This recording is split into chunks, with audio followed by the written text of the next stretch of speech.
அந்த காட்டெருமைக்கு பக்கத்துல படுக்கிறத விட இந்த மாட்டுக்கு பக்கத்துல படுக்கிறதே மேல். என்னங்க பண்ற? தூங்குறீங்க போல் இருக்கு. இல்ல, படுக்கிறதுக்கு முன்னால கொஞ்ச நேரம் களை முடிக்கிட்டு அப்புறமா படுப்பேன். என்ன நினைப்படா நீ கேக்குற? இருக்கா நீ வந்த? உங்க மச்சான் மாயாவி ஊர்ல இருந்து வந்திருக்கேன்னு சொன்னாங்க. அதான் பார்த்து விசாரிச்சு போலான்னு வந்தேன். விசாரிக்கிறதுக்கு நீ என்ன விசாரணை கமிஷனராடா? பாக்காரன், நான் என்ன உன்ன மாதிரி சொத்துக்காக மச்சான உட்கார வச்சு சோறு வரால நினைச்சேன்.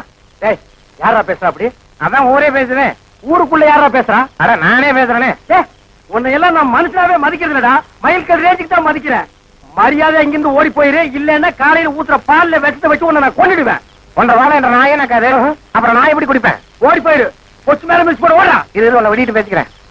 அச்சோ, முக்கால் சைஸ் முடிச்சதெல்லாம் இந்த மாதிரி பேசுதே, இனி முழுசா முடிச்சது இந்த மாதிரி பேசாது. அங்க என்ன நீங்க பைத்தியக்காரன மாதிரி தனியா நின்னு குழம்பிட்டு இருக்கீங்க? அந்த ஒண்ணுதான் பாக்கி. கொஞ்ச நாளைக்கு உங்களோட பாக்கி இருந்தா புடிச்சிட முடியும். அது சரி, நான் வந்தது என் பின்னாலேயே வந்திருக்கீங்க. எதுக்கு நம்ம 2 பேரும் ஜாலியா இருக்கலாம்னா? தம்பிக்கு உள்ளார புழுக்கமா இருக்குதாமா, அதனால காத்தாட இங்க படுக்கலாம்னு தாய பட சொல்லிச்சு. அவன் புழுக்க உள்ள தாங்க முடியாம தான் நான் வெளியே வந்தேன்.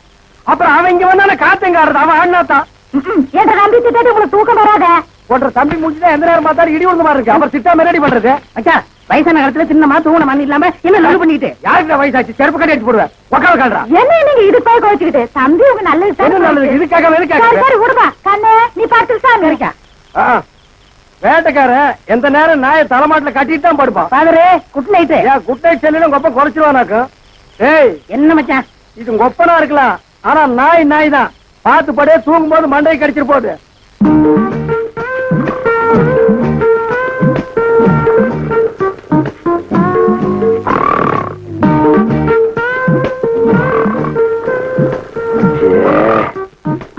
இவனை இப்படியே விட்டு வச்சோம்னா தூக்கத்தையும் கெடுத்துருவான், ஊருக்குள்ள இருக்கிற மான மரியாதையும் கெடுத்துருவான். புறத்துனா கிடைக்கிற சொத்து கிடைக்காம போயிடும். தூங்கும்போது தலகாணி வச்சு ஒரே அமுக்க அமைக்கிட்டா அதான் வழி.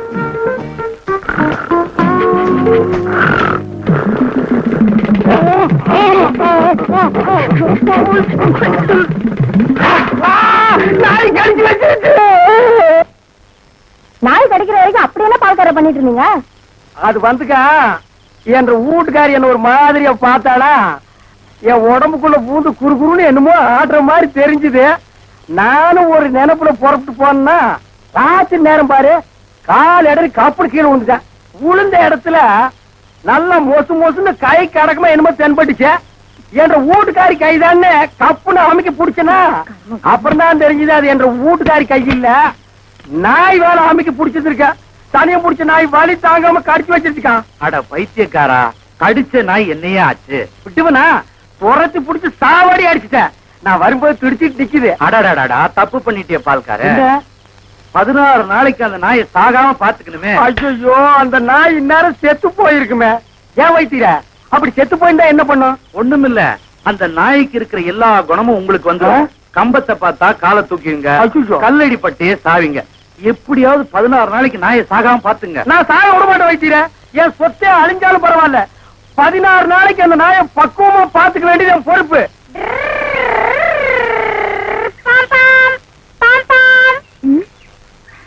என்ன வண்டி வரத கணக்கெல்லாம் இவ்வளவு இடம் இருக்குல்ல, போக வேண்டியதானே? ஐயா ஐயா, உனக்கு கொஞ்சமாவது அறிவு இருக்கா? நான் சைக்கிள் ஆனா போயிருப்பேன், நான் பஸ் எல்லாம் வந்திருக்கேன். இத்தோண்ட இடத்துல எப்படி போக முடியும்?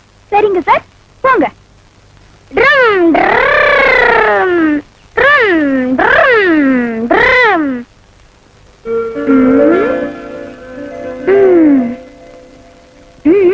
அந்த கல்யாணம் ஆயிடுச்சா? ஏன் எனக்கு கட்டிக்கு போறீங்களா சார்? நான் பெருசா வர வரைக்கும் நீ இதே ஊர்ல இருந்தீனா நானே கட்டிக்கிறேன். எனக்கு தாலி கிடைக்கிற வரைக்கும் நான் இதே ஊர்ல தான் இருப்பேன். வயசாயிடுச்சுன்னு விட்டுட்டு போயிட்டேன், நான் விட மாட்டேன். ஆனா ஒரு பந்தயம் என்ன, அது அப்புறம் சொல்றேன். அதுல நீ ஜெயிச்சா என் தொப்புல சுத்தி பம்பர விடு, இல்ல நான் ஜெயிச்சா உன் தொப்புல சுத்தி பம்பர விடுவேன். சரியா? தொப்புல சுத்தி பம்பரமா?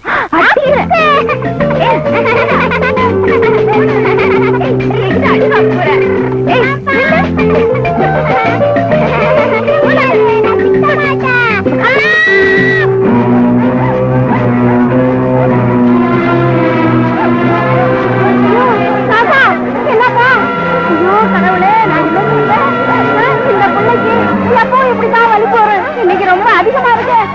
என்ன செய்யணும்? அவங்க ஆத்தாளுக்கு யாராவது சொல்லி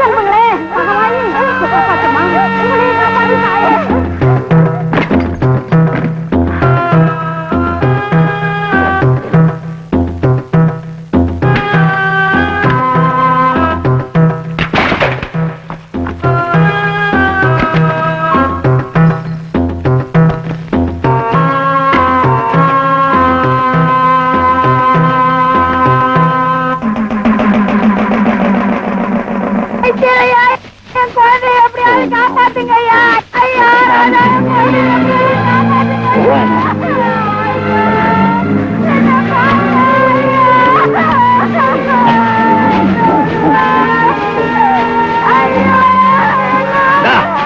பல காலமா இவனுக்கு இந்த நோய் வந்து நான் தான் மருந்து கொடுத்துட்டு இருக்கேன். நீ ஒண்ணும் பண்ண வேணாம். கதை எழுதுறேன்னு சொல்லிட்டு ஊசி குத்த.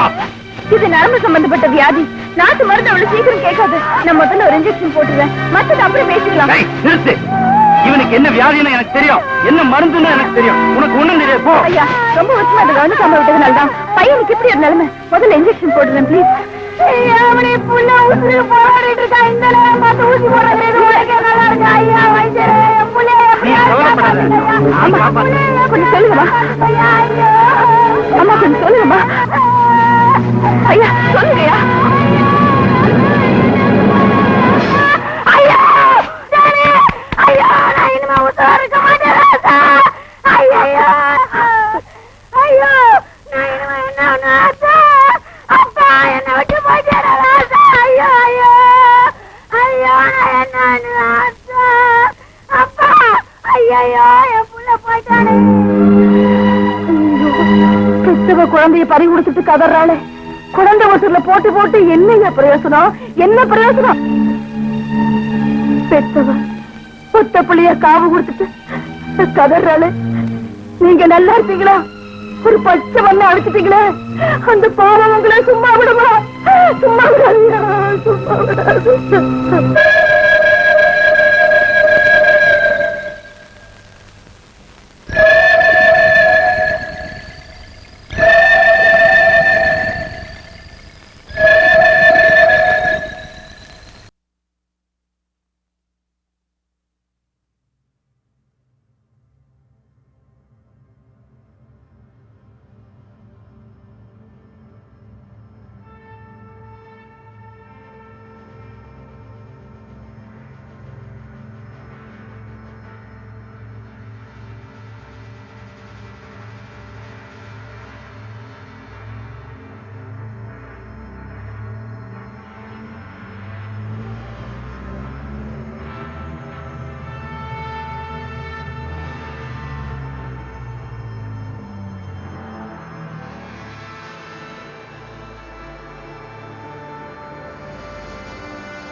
ஐ அக்கா இங்க வந்து பாரு.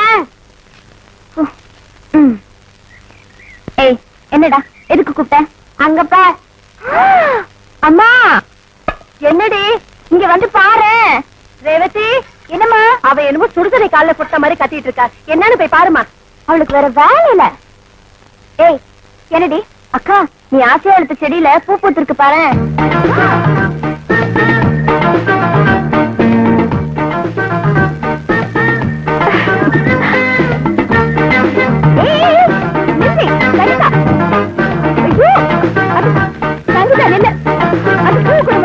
நான் தரமாட்டேன். எனக்கு வேணும். இப்ப நீ கொடுக்க போறியா இல்லையா? எனக்கு வேணும். அம்மா பாருங்கம்மா இந்த பூ நான்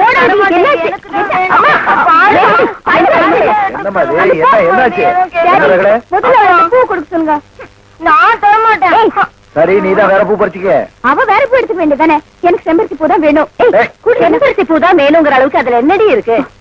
உனக்கு சமையல் பிடிச்ச மாதிரி, அப்பாவுக்கு சைக்காலஜி பிடிச்ச மாதிரி, தாத்தாவுக்கு சங்கீதம் பிடிச்ச மாதிரி, இவளுக்கு பைத்தியம் பிடிச்ச மாதிரி எனக்கு செம்பருத்தி பூ பிடிச்சிருக்கு. சங்கீதா இந்த பூ அக்காவுக்கு ரொம்ப பிடிச்சிருக்கு. அவ சந்தோஷத்தை கெடுக்க வேண்டாம், கொடுத்துரு. நாளைக்கு நம்ம தோட்டத்துல செம்பருத்தி செடியா நட சொல்றேன் ப்ளீஸ். இந்தா இந்த பூ உங்ககிட்ட இருந்து பிடுங்கணுங்கிறதுக்காக நான் ஆசைப்படல.